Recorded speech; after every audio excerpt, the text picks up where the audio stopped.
Hey y'all, welcome back as we continue our journey through the book of Joshua together. Joshua had successfully completed the first half of the divine commission. He had conquered the enemy and they were in control of the land and the cities. This chapter begins the completion of the second part of the commission, dividing the land so that each tribe could claim their inheritance and enjoy what God had given them. They didn't win this land or purchase this land. The Lord is the owner of the land, and He gave it to them under His divine terms. Israel received the land from God, and God is the landlord. God's rent was their obedience to Him and His laws, His terms. As long as they honored the Lord with their worship and obedience, He would bless them. He would make their land productive, and He would keep their nation at peace with their neighbors. Their possession of the land was purely a gracious act of God, but their possession and enjoyment of the land depended on their submission and obedience to the Lord. The promised land was a gift of God's love. And if the Israelites loved the Lord, they would want to obey Him and they would want to please Him in how they use His land. The Israelites were living out God's instructions to Joshua to be strong and courageous. God prepared Joshua to take the land through Moses, and the people supported Joshua's leadership. God continued to intervene for them, leading them to victory. The full intent of the prophecy given years ago in Genesis 12 for this land is come to fulfillment and is unfolded through one man who has radical, active, obedient faith in God. Every land allotment is a visible display and demonstration of God's faithfulness to His promises, His covenants, and His people. And we'll go ahead and move into verse 1 of chapter 13. When Joshua was an old man, the Lord said to him, "You are growing old, and much land remains to be conquered. This is the territory that remains: all the regions of the Philistines and the Gerishites, and the larger territory of the Canaanites, extending from the stream of Shihor on the border of Egypt northward to the boundary of Ekron. It includes the territory of the 5 Philistine rulers of Gaza, Ashdod, Ashkelon, Gath, and Ekron. The land of the Avites in the south also remains to be conquered. In the north, the following area has not yet been conquered: all the land of the Canaanites, including Me'era, which belongs to the Sidonians, stretching northward to Aphek on the border of the Amorites, the land of the Gebalites, and all of the Lebanon mountain area to the east, from Baal-Gad below Mount Hermon to Lebo-Hamath, and all the hill country from Lebanon to Mizrath-Maim, including the land of the Sidonians. I myself will drive these people out of the land ahead of the Israelites, so be sure to give this land to Israel as a special possession, just as I have commanded you. Include all this territory as Israel's possession when you divide this land among the 9 tribes and half the tribe of Manasseh." So the cool thing I love about God is how He so graciously reminds us that we are getting old.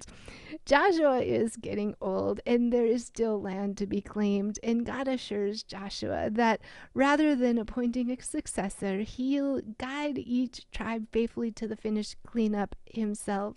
As long as they follow the Lord's lead, He will take care of the land. They will succeed. There would still be battles ahead that they would have to face for the unclaimed ground, but the Lord would lead them through and He would guide them to victory. There is unclaimed ground around us as well in our lives, and the Lord wants to lead us to victory in and through it all if we are willing to trust Him and follow His lead.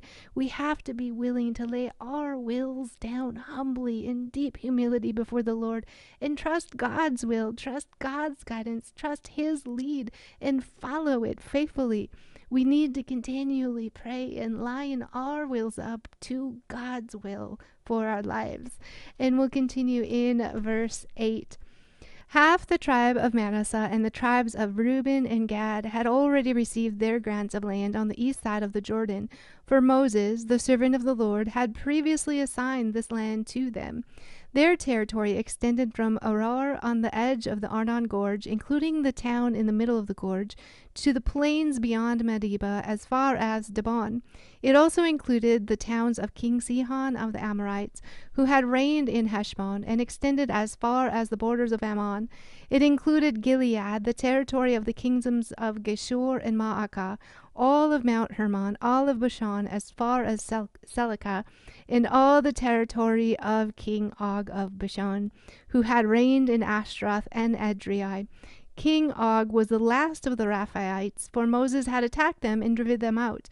But the Israelites failed to drive out the people of Geshur and Maacah, so they continue to live among the Israelites to this day. Moses did not assign any allotment of land to the tribe of Levi. Instead, as the Lord had promised them, their allotment came from the offerings burnt on the altar to the Lord, the God of Israel. Moses had assigned the following area to the clans of the tribes of Reuben. Their territory extended from Aroer on the edge of the Arnon Gorge, including the town in the middle of the gorge, to the plain beyond Medeba.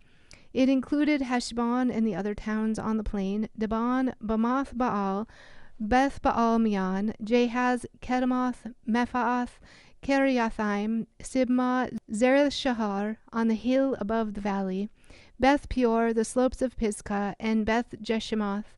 The land of Reuben also included all the towns of the plains and the entire kingdom of Sihon. Sihon was the Amorite king who had reigned in Heshbon and was killed by Moses along with the leaders of Midian, Evi, Rechem, Zior, Heor, and Reba, princes living in the region who were allied to Sihon. The Israelites had also killed Balaam, son of Beor, who used magic to tell the future.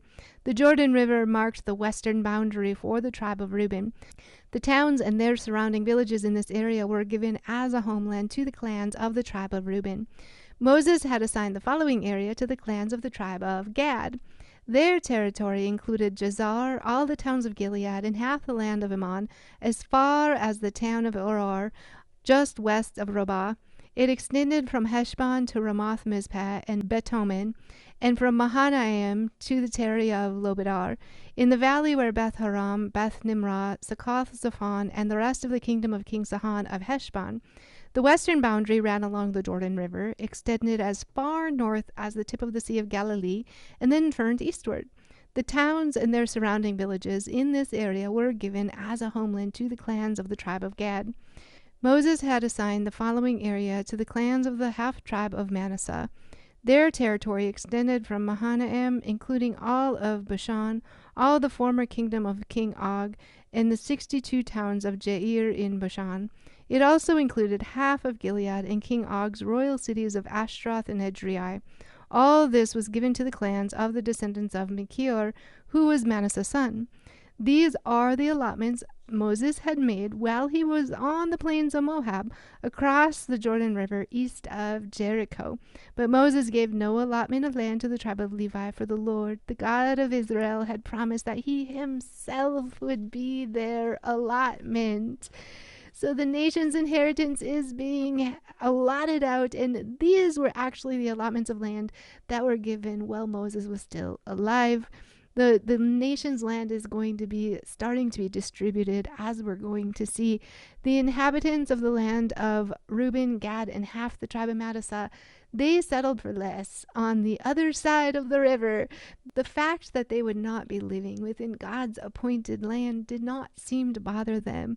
They had agreed to help conquer the land with the other tribes before they returned to the east side of the Jordan to enjoy their inheritance, as we learned in Numbers 32. And they had done that. They had honored their promise to help fight and earn and claim and conquer the land.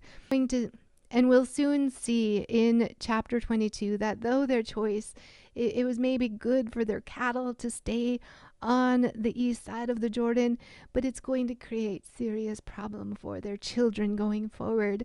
Their location is going to make them extremely vulnerable to military attacks and ungodly influences as they become kind of a buffer zone between the Israelites in Canaan and the nations surrounding them like Moab and Ammon. And we are reminded in these verses that the Levites were given no inheritance of land because God is their inheritance. The Lord himself is their inheritance and their portion. The priests would receive portions from the sacrifice, and the priests and the Levites would share in the special tithes and offerings that the people in the nation were commanded to bring to the Lord. They are to serve God, and God will ensure that they are taken care of.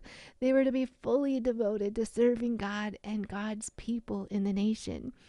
Compromise with God's plans never leads to good things.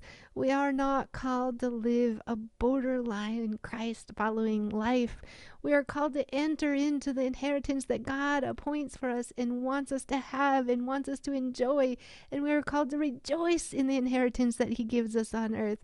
The will of God is an expression of the love of God, and it is always the best for us. We can trust his will. We can trust his plans. They are good.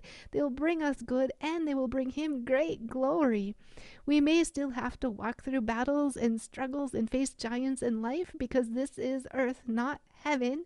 And a lot of people tend to measure giants that we face in life against their own strength and their own wisdom.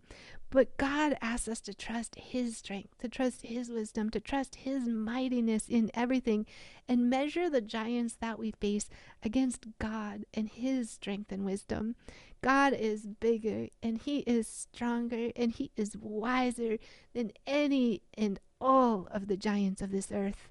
We need to intentionally choose to walk in faith, trust him wholeheartedly, lay down your life and bow to his lead and let him guide. Let him blow our minds and hearts out of the waters with his goodness and faithfulness.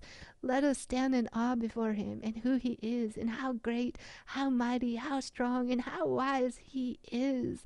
He is a good father, and we can trust him. He wants us to believe and trust him through every day that comes, no matter what circumstance might come in that day. Thanks, y'all. I hope you're having a glorious day in the Lord.